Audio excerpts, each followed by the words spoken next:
কালিয়াচাপড়া চিনিকল উচ্চ বিদ্যালয় 1975 সালে প্রতিষ্ঠিত হয়। তখন এটা মূলত কালিয়াচাপড়া চিনিকল উচ্চ বিদ্যালয় চিনি ও খাদ্যশিল্প কর্পোরেশনের অন্তর্ভুক্ত শিল্প মন্ত্রণালয়ের অধীনে একটা তখন এই সুগার মিল ছিল। সেই চিনিকল কর্তৃপক্ষই তখন এই স্কুল প্রতিষ্ঠা করে, যারই প্রেক্ষিতে এই স্কুলের নামকরণ করা হয়েছে কালিয়াচাপড়া চিনিকল উচ্চ বিদ্যালয়। এখানে 10 বছর যাবত আসছি স্কুলে। টোটাল পেশার সাথে আমি 36 বছর যাবত নিয়োজিত আছি। আমার শিক্ষকতা জীবনটাকে খুব গভীরভাবে এনজয় করি, কারণ এখানে বিশেষ করে সমাজকে বা আমাদের জাতি গঠনে আমি একটা বিশেষ ভূমিকা রাখছি।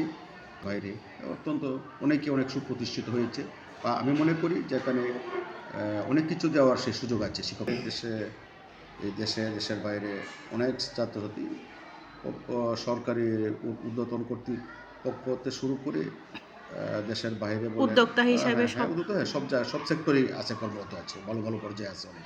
এসএসসি যে 2025 সালে আমরা যেটা জেলার মধ্যে, কৃষ্ণ জেলার মধ্যে যে টপ 10 করা হয়েছিল, এর মধ্যে আমাদের সেখানে ছিল, 10-এর মধ্যে ছিলাম আমরা।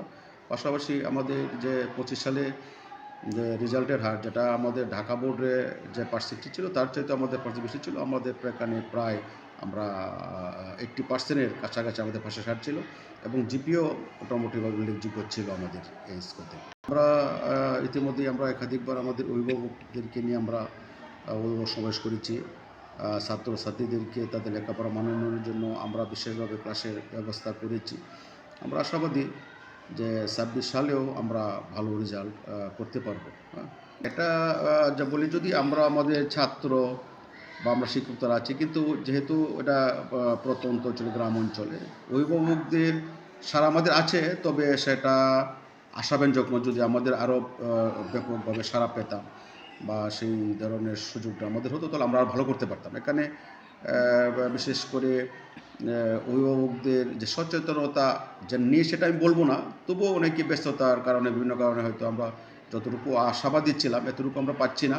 তবে অভিভাবকের আরও যদি একনিষ্ঠ সহযোগিতা পাওয়া যেত বা সারা পাওয়া যেত, আমাদের সাথে যোগাযোগ রাখতেন, তাহলে তো আমরা আরও ভালো করতে পারতাম। এখানে আমাদের কম্পিউটার ল্যাবরেটরি আমাদের আছে, মাল্টিমিডিয়া ক্লাসরুম আছে, প্রজেক্টরের মাল্টিমিডিয়া, এবং আমাদের স্মার্ট টিভি আছে।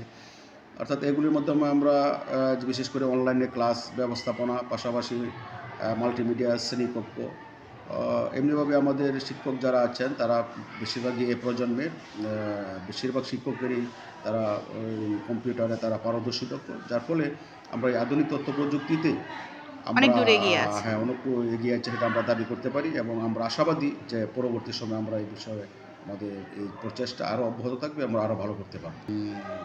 ধন্যবাদ। আমরা এই বিষয়ে অনেক এগিয়ে আছে, যে আমাদের যে সাংস্কৃতিক কর্মকাণ্ড, আমাদের বিভিন্ন জাতীয় দিবস যেগুলো উদযাপিত হয়ে থাকে, বিশেষ করে স্বাধীনতা দিবস এবং বিজয় দিবসে, এইগুলিতে আমরা উপজেলা পর্যায়ে আমাদের স্কুল যে টিম সেখানে অংশগ্রহণ, তারা সেখানে প্রতি বছরই সেখানে ফার্স্ট হয়ে থাকে, ভালো পর্যায়ে সেখানে। এবং স্কুলে যে খেলাধুলা বা সাংস্কৃতিক কার্যক্রম, এগুলোতেও যে আমাদের স্কুল বিভিন্ন প্রতিযোগিতা আমাদের উল্লেখযোগ্য পর্যায়ে তারা অবদান রেখে যাচ্ছে। পাশাপাশি বিতর্ক সভা, উপস্থিত বক্তৃতা ছাড়া আমাদের এর বেলায়ও যে বিজ্ঞান যে বিষয় কুইজ বা বিজ্ঞান মেলা, এই সমস্ত কর্মকাণ্ডেও আমাদের স্কুলের ছাত্রছাত্রীরা তারা এগিয়ে আছে, এবং তারা প্রত্যেকেই সেই ব্যাপারে ভালো করছে।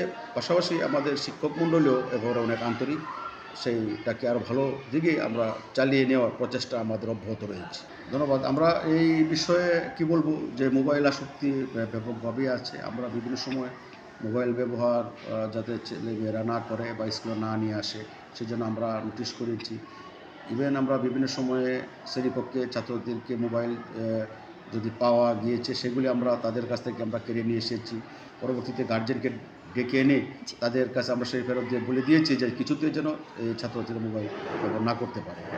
যথেষ্ট আমরা সচেতনভাবে কাজ করছি।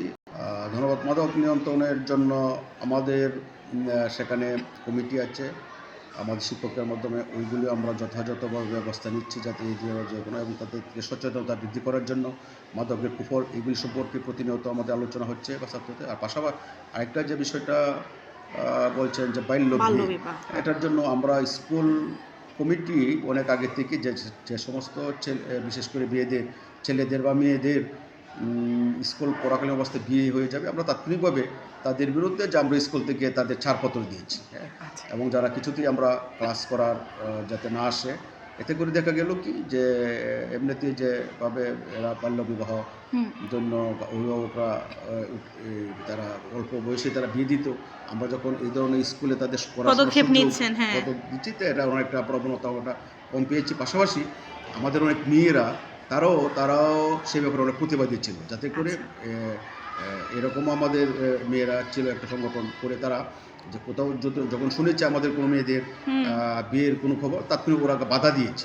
এরকম এক দুটা ঘটনা ঘটেছে, যার ফলে আচ্ছা। অভিভাবকরা আমাদের কাছে এসেছে রিকোয়েস্ট করতে যে আমরা বিয়ে রেডি করেছি স্যার, আপনার মেয়েরা আমাদের। আমি বললাম যে নো, এটা তো সরকারিভাবে যেখানে আপনার এই বয়স, সেই বিয়ের বয়স হয়নি, স্কুলে পড়ে, আর একটা বিবাহিত একটা মেয়ে স্কুলে পড়লে আমাদের টোটাল স্কুলের যে এনভায়রনমেন্টটাই মানে পুরো নষ্ট হয়ে যাবে, নষ্ট হয়ে যায়, যার ফলে আমরা নিরুৎসাহিত করি। আমরা এখনও কোনো মেয়েদেরকে যদি বেশি আমরা চাপের মধ্যে থাকি, কোনো ছেলে বা মেয়ে রেজিস্ট্রেশন হয়ে গেছে 9-এ, তখন তো পরীক্ষা দিবে, এরপরও আমরা স্কুলে ক্লাস করার শুধু জাস্ট তাকে বোর্ডের যে পরীক্ষাটা কেন্দ্রে শুধু পরীক্ষার সুযোগ দিয়েছি, তো আমরা স্কুলে ক্লাসে যেন অন্যান্য মেয়েদের সাথে অবিবাহিত মেয়েদের মিশতে না পারে, সে ব্যাপারে আমরা কঠোরভাবে আমরা নিয়ন্ত্রণে রাখছি।